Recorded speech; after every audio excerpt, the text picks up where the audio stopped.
The Neon Bible by John Kennedy Toole. Now, of course, the only reason that I really wanted to read this thin novel was because, of course, a Confederacy of Dunces is a masterpiece, and I wanted to compare how the author was when he was way younger. Because listen, this Neon Bible was written when John Kennedy Toole was like 16, and for a 16-year-old, this novel is pretty solid. And of course, if you read this and you read his masterpiece, Confederacy of Dunces, you always have to ask the question, the one and only question, which is what could have been, because I think a Confederacy was written when he was still in his 20s, right? And unfortunately, he committed suicide at 31, I believe. So he still had, of course, the infinite potential to mature, and who knows what kind of novel he would have produced as a more mature author. But anyway, the Neon Bible, of course, it is straightforward. It is simplistic. It has a solid foundation. Here we have a kid who has an unfortunate life. It's a sad life. He lives a sad life. He is extremely isolated. He is lonely, and basically his family is falling apart. And this poor kid, of course, if you know anything about the author, of course, this book, this fiction, is heavily influenced by his own life. Okay, and throughout reading this novel, I just felt sad. I felt sympathetic because you can just really feel what kind of just lackluster life this kid is living. His existence is null and void. He has no acquaintances. He has no neighbors. He has no friends. He doesn't meet anybody. He doesn't know nothing about nothing. He lives almost in complete isolation. And the only people that he really has any relationship with are his mother and his aunt. And that's pretty much it. Okay, the relationship between his aunt, Aunt May, I believe, is a bit bizarre. I think he is a bit too attached to her, and I believe the reason why this is because she is basically the only person on the planet that actually gives him a morsel of attention, which is sad in of itself. This poor kid, right? If there is anything that you will get from reading this book, is that this sentence will always resonate in your mind. This poor kid, this poor kid, what a life, right? And to make matters worse, the last couple of pages, the ending is just sprinkled with even more tragedy. You could say that this is the tragic cherry on the tragic cake. It's not enough that he went through all of this. The isolated life, the loneliness, the lack of any interaction, etc., etc. The shaky relationship between the kid and his father, and then his father dying in the war, never being understood, nobody caring about him, with the exception of his Aunt May. And then his mother goes a bit crazy because her husband died in the war. And Aunt May leaves.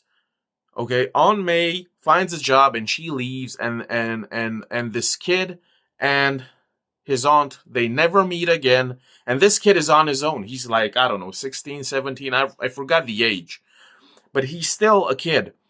And he is left alone. He has to fend for himself, and because obviously, because he lived such a, I wouldn't say a sheltered life, but a life of just being ignored, a life of just being shunned, of basically, this is it, a life of being ignored, never having somebody to talk to or stuff like that. This kid is not prepared, for the real world, for real life. And he's not equipped. That's what I'm trying to say. He is not equipped to just, fend for himself, especially in a city.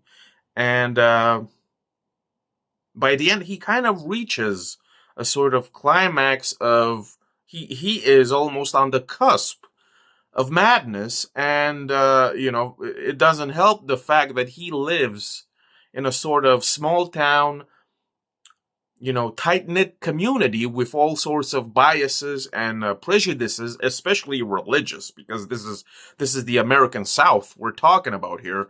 And of course, the priest unfortunately keeps on sticking his nose in other people's business, and the essential is that the priest fucks around and he finds out, and the kid kills the priest, and because of this, now the kid has to abandon his home, his town, everything, and he just has to run away, to flee, and we are left with this.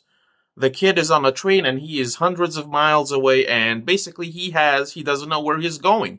He has absolutely no goal, no direction, no ambition in life. He has nobody, right? So he is lost. He is astray. He is a stray.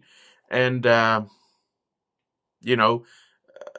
book ends with this. And, of course, there is also this other detail that he has one romantic experience, which is that he finally